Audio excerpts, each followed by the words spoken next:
Welcome to Turn the Page, the official podcast of the Syosset Public Library.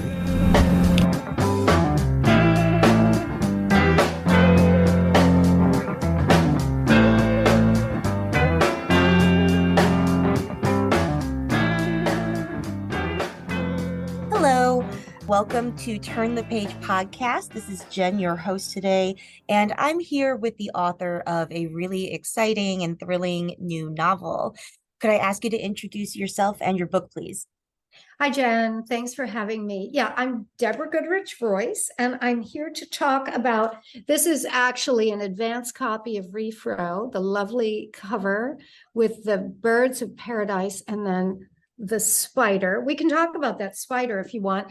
So I write thrillers, and I like to call my books identity thrillers. By that, I mean they examine puzzles of identity, that kind of, delving and peeling of the onion of secrets that people keep. My characters always have secrets. I love that. I love the cover, and I love all of the stuff in this book about secrets and how they affect families for generations beyond, when they are originally kept. Before we get into the book itself, I was wondering if you could talk a little bit about your background, because it's super interesting. You've done a lot of really cool things, and I'm wondering if you could talk a little bit about how your various experiences in your journey led you to writing. Yeah, so I think everything in life has led to writing. So I had a bit of a series of chapters, if you will, which I think a lot of people have. And I think women are particularly adept at handling life chapters, because I think historically we've expected them. We've, expected to have things that we do. If we marry and have children, if we don't marry and have children, we still expect there to be changes along the way. And I think up until very recently, men have not been as accustomed to that. I think whether a man is in the corner office or he's on the factory floor, I'm a Detroit girl, so a lot of factory workers there. I think men, at least in the 20th century, really expected to have a job for, right when they got out of school till their retirement. So I went to college in Ohio. I'm from Detroit, like I said. And I majored in French and Italian, studied in Paris. But because my school was so very small, I was a dance minor, and I acted in plays without being a theater major. So the summer before my senior year, I auditioned for a movie that came to town, a big United Artists film with Frank Langella and Tom Hulce. It was a musical about summer stock theater called Those Lips, Those Eyes, which is such a great title. It sounds a little off color. It was not. And I was hired as a background dancer. And I think it gave me the very false impression that that was a very easy career to just hop into. So the choreographer invited me to come to New York to audition for him. So my first stop in New York City after college was the Minskoff Theater. And I stepped in the door to audition for this choreographer. And spoiler alert, I was not cast. So I spent about a year pursuing a dance career, and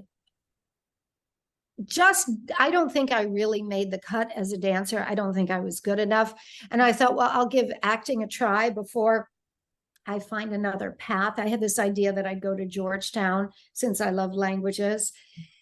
And I had an easier path with acting. I did a lot of commercials, and within a year, I landed a huge contract role on All My Children, which was a soap opera that no longer exists. And I played Erica Kane's evil sister, Silver. So I did that for a couple of years, was written out of that, and then went out to Hollywood. And I worked for 10 years as an actress in film and television. And then through a weird series of changes, my first husband and I moved to Paris, where he'd grown up with our two children. And I was hired as a reader by a French film studio. They were looking for native English speaking readers. They were investing in English language movies, both British and American. And they wanted the first look to be someone who spoke the language. And that's kind of a cool entry-level job. in the editorial world in film. I mean, at the time, I think it paid $60 a script. So you read it, you synopsize it, maybe a 5-page synopsis, and then you do a page of comments. So I did that while we were living in France. And then my first husband was hired by Julia Roberts because she had a deal at Disney. And I was hired at Miramax as the story editor. So we moved back to New York and had a really fun life in the 90s in New York, in the movie business. And then quick, life changed. My marriage ended. And in a few chapters, I remarried, moved to Connecticut. And this weird twist and turn, my husband and I, my current husband, we bought a cinema, a beautiful 1939 cinema in Stamford, Connecticut. And in the figuring out of how to run a not-for-profit art house cinema, we developed a close friendship with Gene Wilder. And Gene Wilder, for 10 years, he would come to the Avon 3 times a year to talk about movies. And in our friendship, he said to me at a certain point, "Are you a writer? I think you're a writer." And I said, "Well, yeah, kind of. I wrote this screenplay." And he read some stuff, and he was really my first encourager. So coming to the present, I am a writer of a certain age, and I really got serious at The Empty Nest. And that's another thing I like to say to younger women: whatever you're doing, there are these later chapters. I'd been writing for a very long time, but when my youngest child, 8 years ago, was grown and flown, and she was more the worry child, I felt like I got the real estate in my brain back. That I felt like my brain had been colonized. And I love my children, but it was this. I'd always been able to work while raising children, but writing is a very deep, silent dive that for me was kind of a no fit with raising children. So this is my 3rd book coming out January 10th. And that brings us to the present day. That is so interesting. And I think that there were so many experiences along the way that I imagine shaped your approach to writing and your approach to story. I'm wondering if in particular, being a reader, consuming so many stories for a living and analyzing them, did that help you develop a sense of story structure or anything that helped you as a writer? So much so, and that's an excellent question. I feel like my years at Miramax were my writing school. I didn't go to graduate school or any particular writing program, but when you're in that editorial chair and you're really forced to say what works and what doesn't work with somebody else's writing, you have to become very thoughtful. You have to read a lot. And with movies, it's such a different thing because I'm a very humble movie viewer. When I go to the movies, no matter that I've been in the business, I'm completely awed by a movie that works. See The Fabelmans. If you haven't seen it, it's so good. It just gels. So it's a miracle when a movie works. But when you're looking at a movie from the page, it's almost like you need a crystal ball to know what's going to work with it, because there's so many places along the road where it can go wrong. Whereas with a novel, it's your book. And at the end of the day, when you get to that point where you think you really have a book, you can kind of know that that's you and what you put into it. A movie is just, it's this cast of thousands, really. Yeah, that is really interesting to me, the difference in those two processes, but still how, they can inform each other so much. I was wondering what you said about before about writing books that are about identity and puzzles about identity and secrets. I wondered, as you were saying this, do you think that this might have a little something to do with your soap opera background too? Because so much of that is storytelling about secrets and families and intergenerational stories, Well, I think for sure soap operas gave me the key to the short chapter with the cliffhanger, because soap operas, you have the scene and then it's like dun, dun, dun, dun, and you have the two characters looking at each other and they have that long eyeball gaze. My books don't do that. I'm joking. But I do love that cliffhanger pace where, and I do like short chapters. So you keep reading, you want to go to the next thing. And that's what soap operas mastered. They would leave you one day having to tune in the next. And of course, now we stream. So, next episode's up in 5 seconds. And yes, every character in a soap opera has, a hidden twin upstairs or, a child that they didn't declare. But also, when I was an actress, I did the movie about Ted Bundy with Mark Harmon. And I played the woman who married him.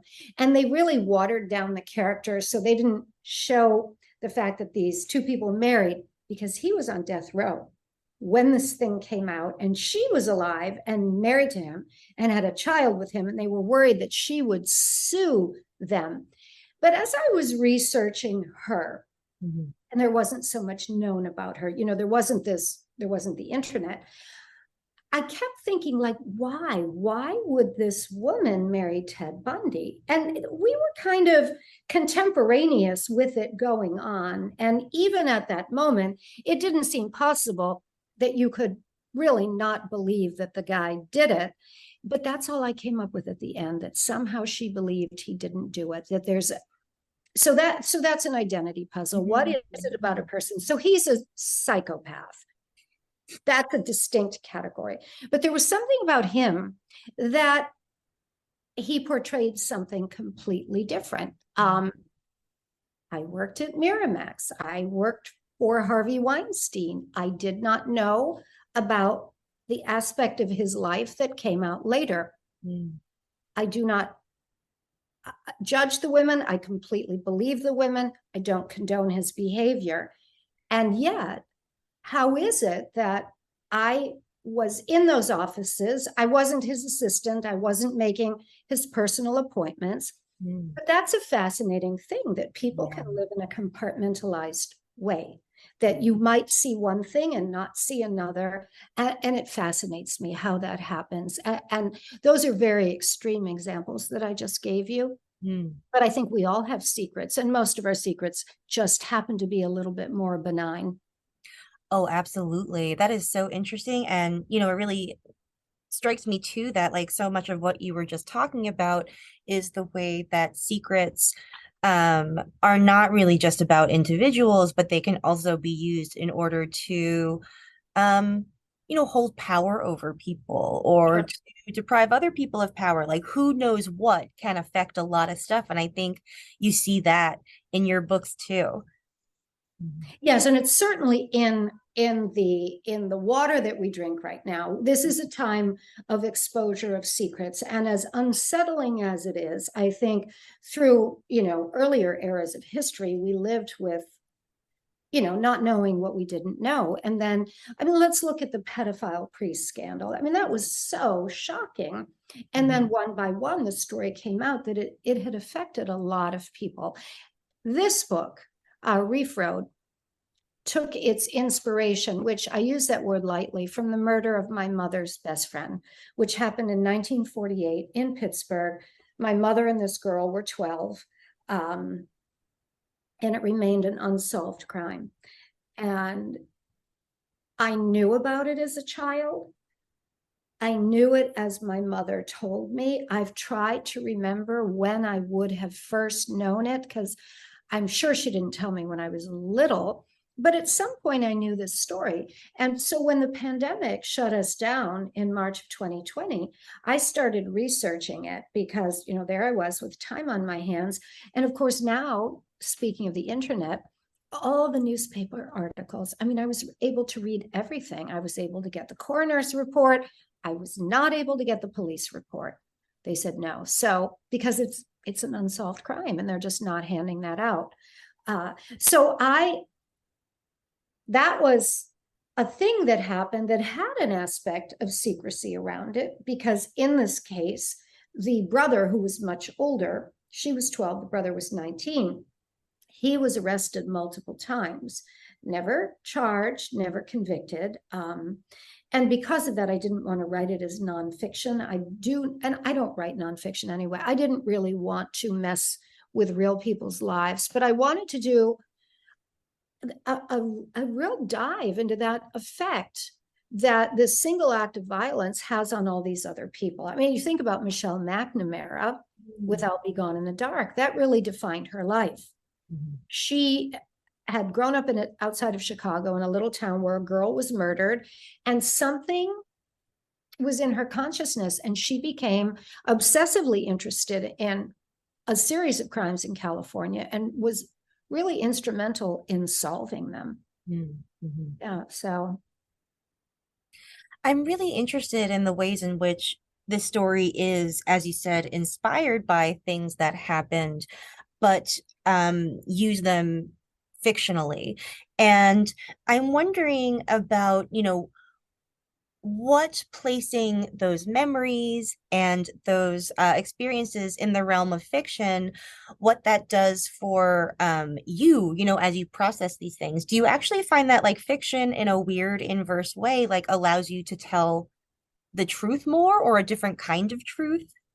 1,000%. And it's exactly what I say. In fiction, you can really get to the essence of the truth without the encumbrance of the minutia of facts. For example, the girl was murdered. The real girl had two brothers. In the story I'm telling, in the first round, I had someone read it, and she said, lose the second brother. It's just confusing. All of a sudden it's like, well, wait, who's that? So that's a fact in the real story. You could not in nonfiction lose the second brother. It's a germane, it's not necessarily germane, but it is a fact. So in the fictional retelling, I was able just to get to the core of what I wanted to explore. Was this the brother? Why, let's talk about Michelle McNamara. So she was, the term we use now quite flatteringly, a citizen detective. She's a citizen detective. There are many out there, everybody loves true crime. The term in 1948 Pittsburgh was used so disparagingly by the police. They were aghast. I mean, it was a bit of a debacle. There were people running around. They were arresting the brother. These people were grabbing him and bringing him in. And it really did seem like the Keystone Cops, which is the chief of police, used that term. Wow. So I was able to really cut through all that. I wanted to explore. So one of my protagonists is a writer in the pandemic lockdown in Florida. And we can talk about why I said it in the pandemic. And this writer is obsessed with the murder of her mother's best friend. So her chapters are written almost like diary entries. She's very cerebral. She's very fixated on this murder, and she spends a lot of time delving into what this means. There's a parallel storyline of a younger woman who's about 40, who's married to a very handsome fellow from Buenos Aires, who disappears a couple weeks into the lockdown and is last seen in his face mask, getting on a plane with their two small children at Miami International, bound for Argentina, and she can't follow. One of the things I liked about the pandemic, it felt like wartime. There were constraints put on the characters. I mean, if you see a thriller during a war, you have things that people can't do. So I liked the box it put people in. I didn't want to write about the pandemic as, the total focus, but as a setting, I thought it was very effective. Also, Florida. It was very hot. I happened to have been there that spring. It felt hotter. It felt buggier. It felt claustrophobic. And it just kind of worked. It reminded me, which I rewatched then. Do you remember Body Heat with Kathleen Turner and William Hurt, I think? Which was not very far from where I wrote and set this. Oh, really? Yeah. Gosh, like there's so much to talk about there because I was fascinated with the pandemic setting as well as the Palm Beach setting. So let's talk about the pandemic first, because it really, reading the story really caused me to reflect on how the pandemic has been shaping our lives for the past few years, because even though like 90% of our lives, let's say, aren't about the pandemic, but it still is 100% influencing how we live and like where we go and what we do and all these things. And so like, yeah, how like did the pandemic help create like the emotional stakes of the story for you in a way? So much so, I felt like I was in a hothouse, and that feeling of being closed in. And I also think if you write contemporaneously to what's going on, if you put what's going on around you a little bit in your book, in a way you're writing history. It almost can turn into historical fiction at a certain point. Like I remember going back and doing a little editorial read toward the end, and there's a moment where the writer flips on the radio or the TV and she notices that ship coming into New York Harbor. Remember, it was called Comfort. When that happened, it was so shocking. In retrospect, it didn't turn into such a big deal. The ship wasn't used that much, but to see this ship coming in that's going to be a hospital ship, and to see a field hospital in Central Park, it felt like a war zone. And I think it was kind of interesting to insert teeny bits of that. I mean, I'm not looking to traumatize people with the pandemic, but it was real. It was that moment in time. Yeah. Yeah, it was gosh, like so interesting, and the book so really accurately evokes just how it sort of hung in the background of everything that we did for a while. Um, and yeah, it was like living in a war zone. It became very surreal for, very long parts of time.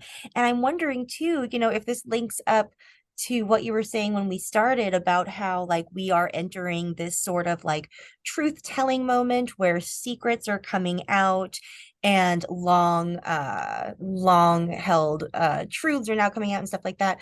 Like I wonder if like the pandemic in a strange way like helped push us to a point of like not breaking, but just almost of like self-examination or of like a critical breaking point for society that we just had to address these things? I think there is a lot of that. And someone was telling me recently, which made me feel a little bit better about, I think we've come to a point where we don't cut each other very much slack. And we've come to a point where people are often assuming the worst of other people, which never is a very good thing. But someone was saying that is historically true of all pandemics. In wartime, people huddle together. We are in this basement, come on in. We have 5 potatoes. We'll give you a half. Let's all hide together. Whereas in pandemics, anybody could be bearing contagion. So it's a very different way of looking at our fellow human beings. So it was helpful to think about, it's not that there's something so intrinsically wrong with us today that we're all fighting about everything. I think there was very much a component of the pandemic that brought that out. So everybody's pointing fingers, and I hope that settles down. Yeah. Yeah. Yeah, me too. It feels like a pressure valve has been released in a way, and that we are still like it's still letting off a lot of steam and it's still very loud. But hopefully we achieve some sort of balance again soon. That all plays into the story in so many ways, and it's just like one of the many things that makes it so relevant, I think, to what we're going through now. Um, I was wondering if you could talk a little bit about um, the switching chapters and perspectives, and how switching the voice, like the person, um, how is that something that you kind of used in order to tell the story? Yeah, that's a great question.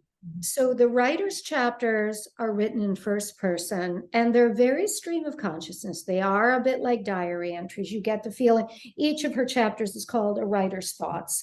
So you get the feeling that, you are in her head, you are with her. Linda's chapters are called The Wife. And they even have their own chapter numbers. It's like a book within a book.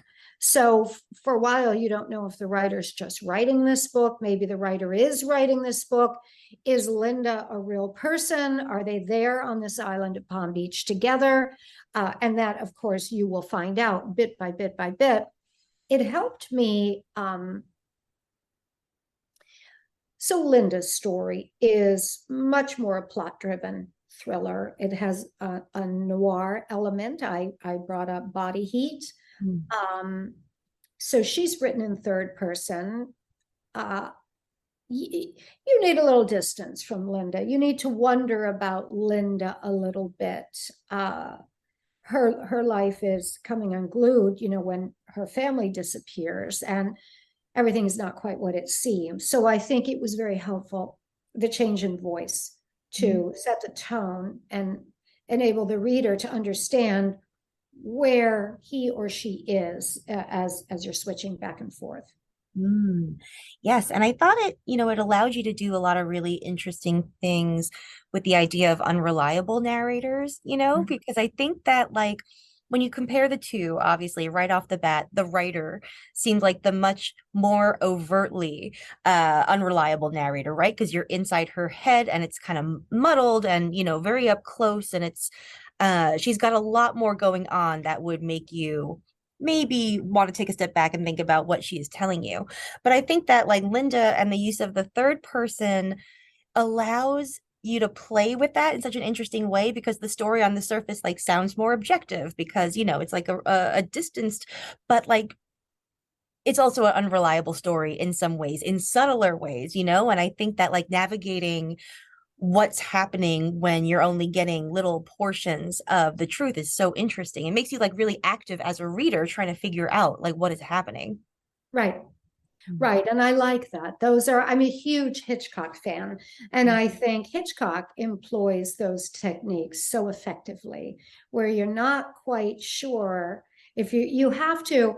That's why it's so wonderful to see a movie like that on the big screen, because as you're looking at the huge screen, you're seeing things. So did you see a movie with Mark Rylance last year? It was called something like The Tailor. Do you know the one I mean? Yes, The Outfit. The Outfit. Yeah. Oh my gosh, it's fantastic. I've been recommending that to everybody here. Such a good movie. And there's a moment. So we can use this in a literary way in a novel, and a filmmaker can use it visually on the big screen. There's a moment where the tailor is in his back room, and there's something in the room that if you have the big screen, you'll notice the other person walking around the room should not see that thing. And the tension as you watch this person walking around the room, questioning the tailor about something, and for a while, then you come to the point where you think, oh, that person doesn't see that thing. And then the attention turns and you think, oh, he saw it all along. He was playing with us.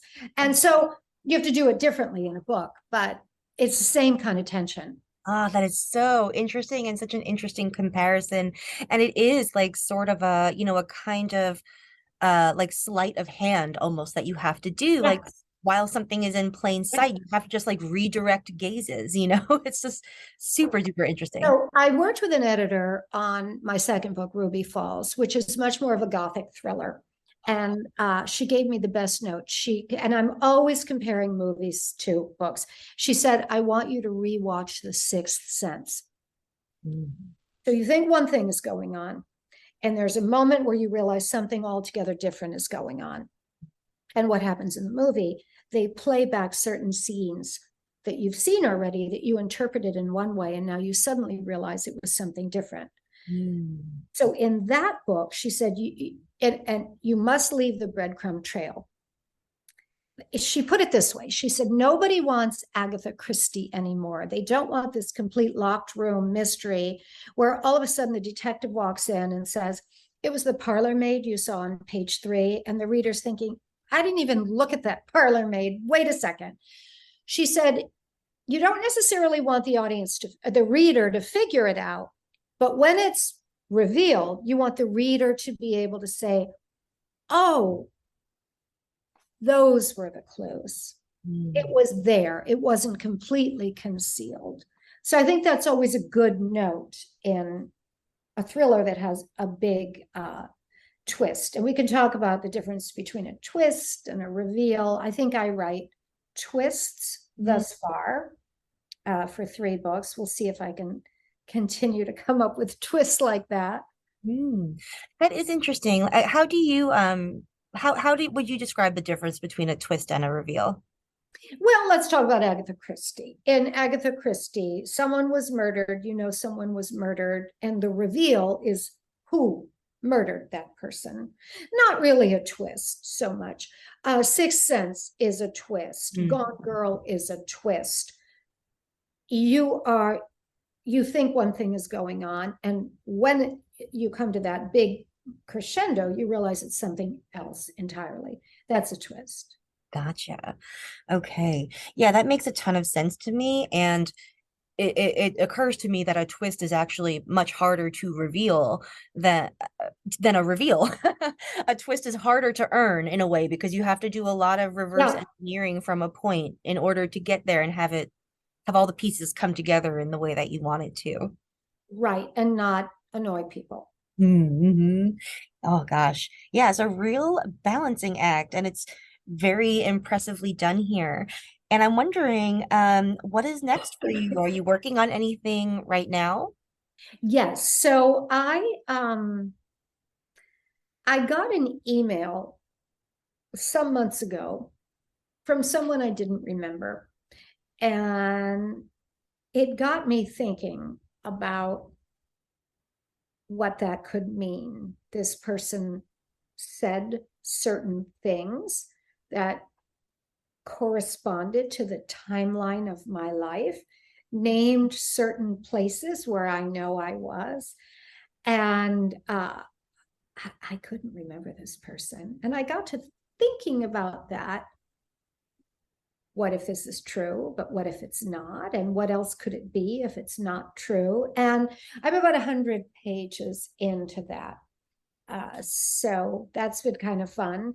And then Reef Road, I'll start traveling in a few weeks right after the holidays with this book. And I'll travel for a few months and probably set aside the writing of the next book for a little bit. Oh, nice. Yeah, I saw that you have a pretty extensive tour planned for this book, and you're going to one of my favorite places, the Mysterious Bookshop in I love that. City.